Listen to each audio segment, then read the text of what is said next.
Hi అండి, welcome to my channel. ఈరోజు recipe వచ్చేసి విరిగిన పాలతో కలాకాన్ ఎలా చేయాలో చెప్తాను. పాలని ఒక జల్లెడలో వడకట్టుకోవాలి.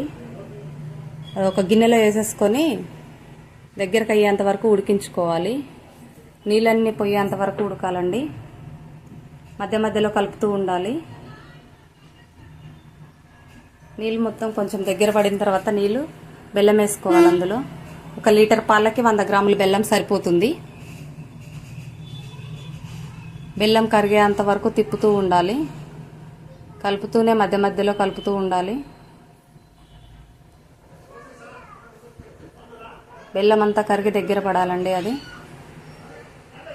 దగ్గర పడి నీరంతా ఇనికిపోవాలి. బెల్లంతో చాలా టేస్టీగా ఉంటుందండి.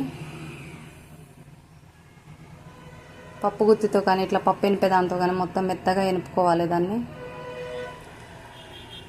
చేతికి నెయ్యి రాసుకొని బిల్లల్లాగా చేసుకోవచ్చు. లేదంటే ఒక ప్లేట్కి నెయ్యి రాసి ప్లేట్లో వేసి కట్ చేసుకోవచ్చండి. ప్లేట్లో కట్ చేసి బిల్లలుగా కూడా కట్ చేసుకోవచ్చు. మా ఇంట్లో ఎప్పుడు పాలు విరిగినా నేను ఇలానే చేస్తానండి. మీరు కూడా ట్రై చేయండి. నచ్చినట్లయితే షేర్ చేయండి, సబ్స్క్రైబ్ చేయండి. Thank you for watching.